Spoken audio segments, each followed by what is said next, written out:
All right. Hello, Steelers Nation. Today we're behind the curtain with Zach Gentry, powered by Microsoft Teams. Well, hello, Zach Gentry. Or should I call you Big Blue? Or do I call you 6'12"? You're so big you got multiple nicknames, my friend. I'm good with all of them, man. I'm good with all of them. Thanks for having me on. I appreciate it. Happy to be here. Well, did you do your hair? I mean, you're nice and coiffed and everything. I mean, you're looking pretty fantastic, buddy. I mean, hey, thanks. I appreciate it. I just got off the practice field, took a nice little shower, made sure I was looking handsome for this little interview here. Well, it's hard to be humble with a haircut as good as mine. You know what I mean? But anyhow, Yeah. all right. Zero all over, right?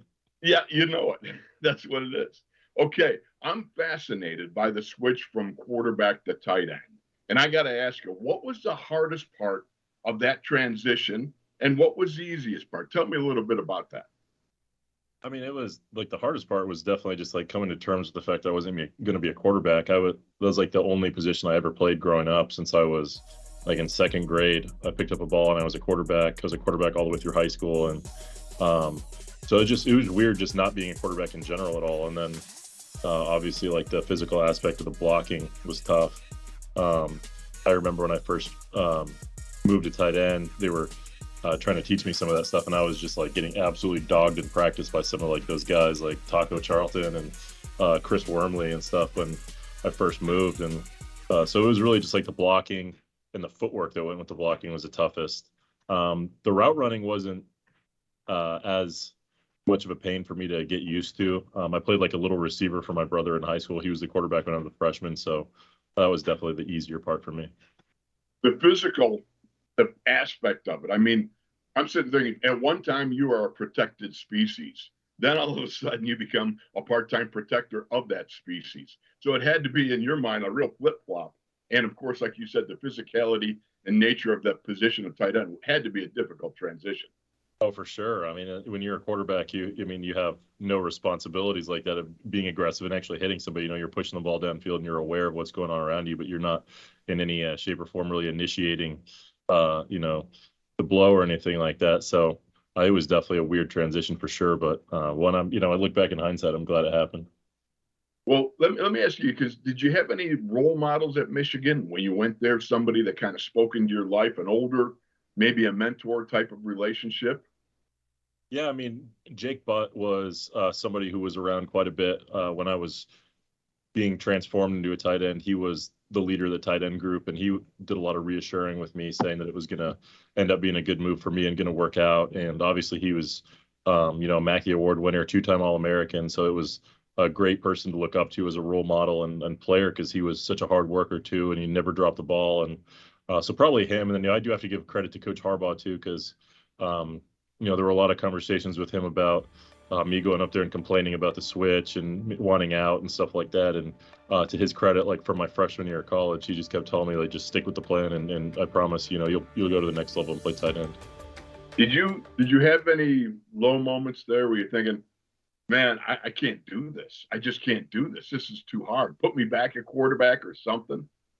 For sure. I mean, I didn't really talk about this a whole lot until the last couple of years, but I really tried to transfer from Michigan like 3 or 4 times. Like I went up to Coach Harbaugh and I was, I wanted out because I never, I wasn't feeling like that was something that I was going to be able to do with the transition. I felt like I was a quarterback. And so, I mean, thank God we didn't have like the portal rules that we do now, or like I would have been gone in a heartbeat. And it would have been a whole lot different for me, but I tried to get out like a bunch of times and it ended up not letting me go. So it was nice. Well, as a pro now, what's your prep work like heading into a game day?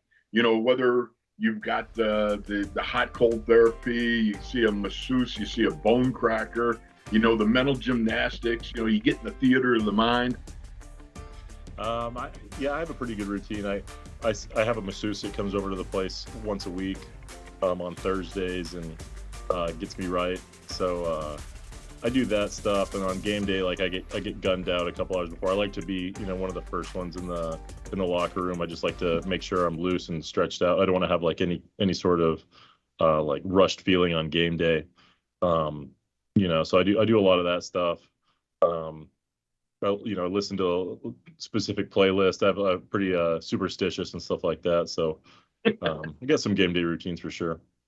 Now, how about the last moment as you're in the locker room? For me, it was taping my shoulder pads and you put two-way tape on. You don't want those dastardly defensive guys to grab your jersey, or taping your hands so tight and so thick that you can punch a wall and not damage your hands, which of course you kind of need. You can't tape them up that much, but those were the moments that was kind of like the last little bit of locking in before you go out to do something that's totally abnormal for most human beings. Sure. I mean, I think I would probably like equate my version of that to putting the eye black on. I put eye black on every game, and so that's usually like the last step in my preparation is, get the jersey on, get, loosened up and everything, and then the last step kind of before you take the field is putting the eye black on. Now, what's the best part of your job? What do you really enjoy about being a professional football player, and what don't you enjoy? I think I know one of them already would be training camp. But anyhow, what's the best part of your job? I mean, it's game day. Game days are awesome. I mean, that's like a feeling that I feel like when you get away from football is something that you don't get to experience very much anymore, like the adrenaline rush and the crowd and stuff like that. And so definitely the game days are the highlights for me, and also just like the people, getting to be around teammates and a lot of people that I've really grown to know and love and had great relationships that hopefully are going to last for a long time. And then, obviously, like you said, I think the worst part of it is training camp for sure. Especially the older you get, the more you're like bummed out when you have to leave home and go back and start training camp. It's good because it's the start of the season, but training camp's always a grind no matter what. Now, you guys didn't have the old Bonaventure Hall that I checked into 42 years ago with no air conditioning. It had no cable TV. There's no cell phones. There's no nothing. But still, training camp up at St. Vincent, it's a little difficult. Oh yeah, no, it's a little difficult for sure.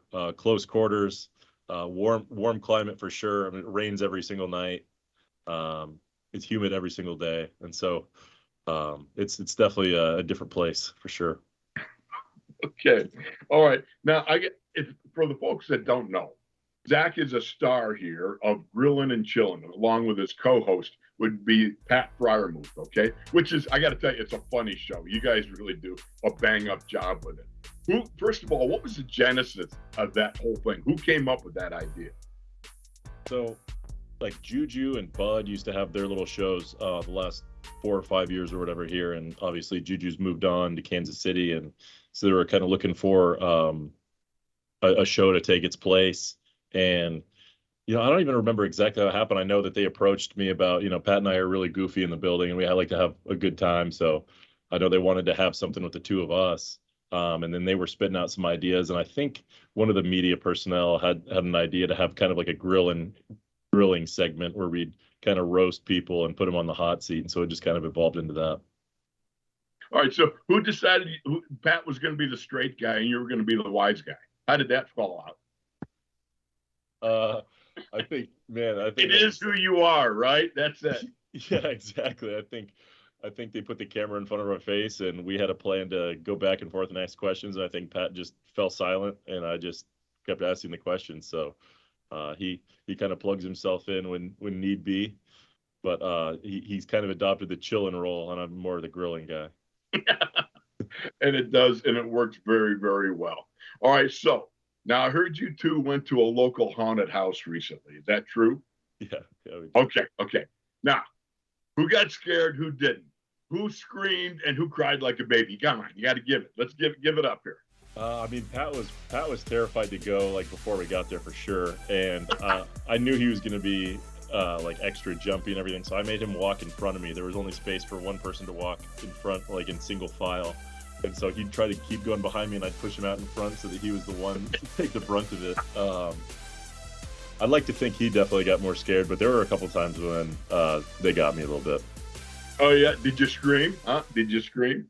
Do we have an instant replay on that, They've got to have some footage somewhere that they weren't able to use. There was a few times that I had some takes that they weren't able to use because I was cussing.